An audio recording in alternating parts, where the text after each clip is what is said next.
Welcome to Shine Rawat with ताजी। इस video में हम लोग देखने वाले हैं क्लास 12 हिंदी का व्याकरण से एक मोस्ट इंपॉर्टेंट टॉपिक रस। ये जो टॉपिक है आपके एग्जाम में हर बार पूछा जाता है और ये बहुत इंपॉर्टेंट होता है। तो चलिए स्टार्ट करते हैं।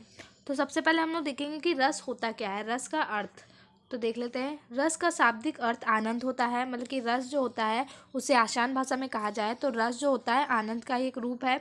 संस्कृत में वर्णन आया है रस्यते आस्वादिते इति रसा, मतलब कि अर्थात जिसका आस्वादन किया जाए वह रस है। यहाँ पे उन्होंने था वह रस है।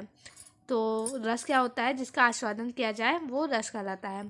रस के भेद, रस मुख्यतः 10 प्रकार के होते हैं, लेकिन इस वीडियो में हम लोग सिर्फ 3 प्रकार के रसों का वर्णन करेंगे। उन्हीं 3 को देखेंगे ताकि आपको अच्छे से समझ में आ जाए। तो जो पहला है वो है श्रृंगार रस। तो चलिए देख लेते हैं क्या होता है। श्रृंगार रस का स्थायी भाव रति होता है। रति का सामान्य अर्थ प्रेम है, बाकी जो श्रृंगार रस होता है उसका स्थायी भाव रति होता है। आपको प्रत्येक रस को याद करना है और उसका स्थायी भाव क्या होता है आपको ये भी याद करना होता है। ये पूछा जाता है कभी कभी ऑब्जेक्टिव क्वेश्चन में। तो श्रृंगार रस का स्थायी भाव रति होता है और रति का मतलब होता है प्रेम। जब नायक नायिका के मन में एक दूसरे के प्रति प्रेम उत्पन्न होता है होकर विभाव, अनुभव तथा संचारी भाव के संयोग से स्थायी भाव रति जागृत हो जाता है, तो इसे श्रृंगार रस हो जाता है वहाँ पे। बाकी जब नायक नायिका के हृदय में प्रेम जागृत होता है तो अनुभव, विभाव तथा संचारी भाव से श्रृंगार रस की उत्पत्ति होती है। तो ये होता है श्रृंगार रस। तो ये श्रृंगार रस होता है, इसके भी 2 भेद होते हैं। पहला होता है संयोग श्रृंगार, दूसरा होता है वियोग श्रृंगार। सबसे पहले हम लोग देखेंगे संयोग श्रृंगार क्या होता है। मिलन या संयोग की अवस्था में जब नायक नायिका के प्रेम का वर्णन किया जाए तो वहाँ पे संयोग श्रृंगार होता है। बल्कि जब नायक और नायिका मिल रहे हों, उनका मिलन का वर्णन किया जाए तो वहाँ पे संयोग श्रृंगार होता है। उदाहरण के लिए, मेर तो गिरधर गोपाल दूसरा न कोई, जाके सिर मोर मुकुट सो मेरो पति होए।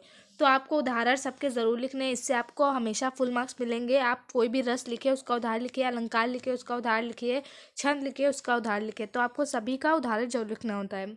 उसके बाद आ जाता है हमारा वियोग श्रृंगार। इसमें क्या होता है, वियोग अथवा एक दूसरे से दूर रहने की स्थिति में जब नायक नायिका के प्रेम का वर्णन किया जाता है तब वहाँ पे वियोग श्रृंगार होता है। तो क्या होता है, वियोग मतलब कि बिछड़ना। जब या तो एक दूसरे से दूर हो रहे हैं नायक नायिका, तब जब उनके प्रेम का वर्णन किया जाता है तो यहाँ पे वियोग श्रृंगार होता है। इसका उदाहरण हो जाएगा, हे खगमग है मृगस्त्रेणी तुम देखी सीता मृगनयनी। तो ये है इसका उदाहरण, ये आप लर्न कर लीजिए। तो ये हो गया हमारा श्रृंगार रस। अब इसके बाद आ जाता है करुण रस। तो चलिए देख लेते हैं करुण रस क्या होता है। जब प्रिय या मनचाही वस्तु के नष्ट होने या उसका कोई अनिष्ट होने पर हृदय में जो शोक नामक स्थायी भाव उत्पन्न होता है उसे ही करुण रस कहते हैं। बल्कि जो हमारी प्रिय वस्तु होती है, हमारी फेवरेट थिंग होती है, वो टूट जाती है या फिर वो खो जाती है, तो जो हमें अंदर से दुख होता है, शोक होता है, वही जो होता है करुण रस कहलाता है। विभाव, अनुभव तथा संचारी भाव के सहयोग से करुण रस पूर्णता को प्राप्त करता है। तो इसका उदाहरण देख लेते हैं। मरी खोए भुजंग सी जनी, फंसा फटक रही थी शीश, अंधी आज बनाकर तुमने क्या न्याय किया जगदीश। तो ये है इसका उदाहरण। तो आई होप आपको समझ में आ गया होगा। लास्ट रस जो है हमारा इस वीडियो का वो है शांत रस। तथ्य ज्ञान, संसार की क्षण भंगुरता तथा सांसारिक विषय भोगों की असारता से उत्पन्न होने वाले वैराग से शांत रस उत्पन्न होता है। तो यहाँ पे क्या बताया जा रहा है, एकदम मतलब कि जब संसार की क्षण भंगुरता तथा सांसारिक विषय भोगों की असारता से जो रस उत्पन्न होता है उसे शांत रस कहते हैं। इसका उदाहरण हो जाएगा, मन मस्त हुआ फिर क्यों ढोले, हीरा पायो गांठ गठियायो, बार बार वाको क्यों खोले। तो ये था इसका एग्जाम्पल। आप चाहें तो कोई भी एग्जाम्पल लर्न कर सकते हैं जो भी आपको इजी लगे, लेकिन आपको सभी रस, छंद या फिर अलंकार या फिर कुछ भी आप लिख रहे हैं उसमें आपको एग्जाम्पल ज़रूर लिखना है ताकि आपको अच्छे मार्क्स मिले।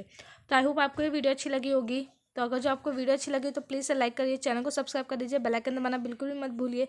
चलिए मिलते हैं हमारे नेक्स्ट वीडियो में। Thank you.